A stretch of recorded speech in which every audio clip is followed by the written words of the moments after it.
So guys, এখন এই ভিডিওতে বেশ কিছু লেটেস্ট আপডেট আপনাদের সাথে শেয়ার করব।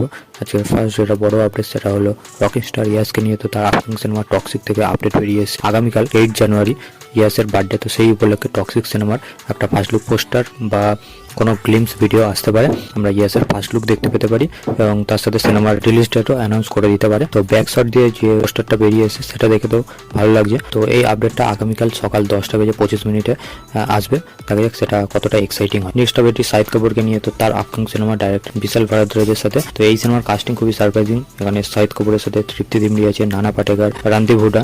এই সিনেমার শুটিং গতকাল থেকে স্টার্ট হয়েছে এবং এই সিনেমাটা এবছরেরই এন্ডে 5 ডিসেম্বর রিলিজ পাবে। দেখা যাক সিনেমাটা বক্স অফিসে কেমন কি পারফর্ম করতে পারে এবং সিনেমাটা হয় কেমন। নেক্সট আপডেটটি দেবকে নিয়ে। তো তার আপকামিং সিনেমা ডাইরেক্টর অভিজিৎ সেনের সাথে। তো সেই সিনেমাটার আগে টাইটেল শোনা গেছিল যে প্রতীক্ষা হবে, এখন শোনা যাচ্ছে এই সিনেমার টাইটেল প্রজাপতি 2 হতে পারে। এই সিনেমায় দেবের সাথে মিঠুন চক্রবর্তীকে দেখতে পাওয়া যাবে। প্রথমে আপডেট ছিল যে বাংলাদেশের অ্যাক্ট্রেস তাসনিয়া ফারিনের থাকার কথা ছিল, কিন্তু কিছু কারণে সেই সময় তো হয়নি এবং সিনেমাটা যেহেতু শুটিং পোস্টপোন হয়েছে তো সেই কারণে তাকেই ফাইনালাইজ করা হয়েছে। তাকে আমরা এই সিনেমায় হিরোইন হিসেবে দেখতে পেতে পারি। তো সেটা দেখা যাক কত শীঘ্রই হয় এবং সিনেমার শুটিং খুবই শীঘ্রই স্টার্ট হয়ে যাবে। তো এই সিনেমাটা এবার এবছরের ক্রিসমাসে রিলিজ পাবে। তো গত বছরের মতো এবছরও উইন্ডোজ প্রোডাকশন ধামাকাদার কিছু সিনেমা আসবে। তো তারা 3টে স্লট অলরেডি বুক করে নিয়েছে। তো সামারে তাদের ফার্স্ট সিনেমা আসবে আমার বস, যে সিনেমাটা শিবপ্রসাদ নন্দিতা রায় তারা ডাইরেক্ট করেছে। শিবপ্রসাদ মুখার্জি নিজে অভিনেতা হিসেবেও আছে। তো সেই সিনেমাটা রিলিজ হবে। তো তারপর তারা পুজোতে কোন সিনেমা আনবে এবং ক্রিসমাসে তাদের কোন সিনেমা আসবে সেইগুলোর অফিসিয়াল অ্যানাউন্সমেন্ট তারা খুবই শীঘ্রই করবে, এমনটাই জানিয়েছে। তো পুজোতে খুবই ধামাকাদার কোনো সিনেমা আসতে পারে।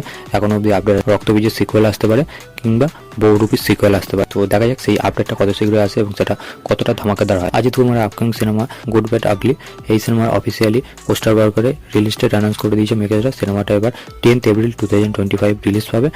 তো সেই ডেটে ধানুষের সিনেমা ইডলি করাই সিনেমাটা ফাইনালাইজ হয়ে আছে। তো সেই সিনেমার সাথে ডাইরেক্টলি ক্লাস করবে।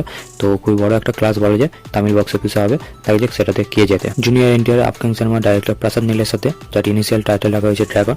তো এই সিনেমা থেকে খুবই এক্সাইটিং একটা আপডেট বেরিয়ে এসেছে যে এই সিনেমার অ্যান্টাগনিস্টের রোলের জন্য মালায়ালাম ইন্ডাস্ট্রি থেকে 2জন অ্যাক্টরের নাম উঠে আসছে। এক হলো তবিনো থমাস, যাকে আপনারা মিনান মুল্লির মতো সিনেমাতে দেখে থাকবেন, 2018 মতো সিনেমাতে দেখে থাকবেন। ধানুষারি সিনেমা মারি 2-তে সে অ্যান্টাগনিস্টের রোল প্লে করেছিল। তাকে এই সিনেমার অ্যান্টাগনিস্টের রোলের জন্য অ্যাপ্রোচ করা হয়েছে। শোনা যাচ্ছে সে ফাইনালাইজ হয়েও গেছে। এছাড়াও আরও এক ফেমাস অ্যাক্টর বিজু মেননকেও অ্যাপ্রোচ করা হয়েছে এবং তাকে ফাইনালাইজ করা হচ্ছে।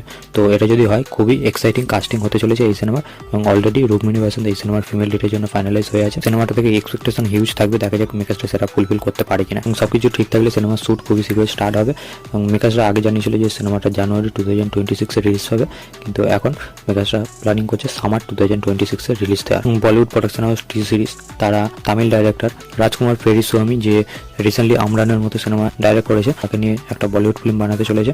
দেখা যাক সিনেমার কাস্টিং কি, কে মেড লিডে থাকছে, সিনেমাটা কোন জনরার, সেসব নিয়ে কোনো আপডেট বেরিয়ে আসেনি। দেখা যাক সিনেমাটা আফটার কাকে নিয়ে হয় এবং কেমন। আজকে লাস্ট অ্যান্ড ফাইনাল আপডেট ম্যারক ফিল্মসকে নিয়ে। তো তাদের আপকামিং যে ইউনিভার্স, হরর ইউনিভার্সের পুরো স্লটটা কি হতে চলেছে 2025 থেকে 2028 অবধি কোন কোন সিনেমা রিলিজ হবে সেইটার একটা চার্ট তারা রিলিজ করে দিয়েছে, যেটা আপনারা স্ক্রিনে দেখতেই পাচ্ছেন। নানান সিনেমা আসবে। এর মধ্যে বলা হচ্ছে এই ইউনিভার্সের মেন অ্যান্টাগনিস্ট, মেন থ্যানোস অক্ষয় কুমারকে বানানো হবে। তাকে আমরা অলরেডি স্ত্রী 2-তে দেখে নিয়েছি। দেখা যাক তাকে এই সিনেমাগুলোর মধ্যে অল্প অল্প করে কতটা বিল্ড আপ দিয়ে কত বড় ভিলেন বানাতে পারে এবং পরবর্তীতে অন্য কোনো বড় কোনো অ্যাক্টরকে এই ইউনিভার্সে যোগ হতে দেখতে পাই কিনা সেটাও দেখবার হবে। ফিউচারে এই ইউনিভার্সের প্রত্যেক সিনেমায় যে বক্স অফিসে সাকসেসফুল হবে এটা শিওর শট। দেখা যাক সেগুলো সিনেমা হিসেবে কতটা ভালো হয়। সো গাইস, এই ছিল আজকে বেশ কিছু লেটেস্ট আপডেট। আপনাদের কেমন কি লাগলো অবশ্যই কমেন্ট করে জানাবেন। আমার এই ভিডিওটা ভালো লাগলে লাইক করবেন, শেয়ার করবেন, চ্যানেলে নতুন চ্যানেলটিকে সাবস্ক্রাইব করে দিবেন। Till then by.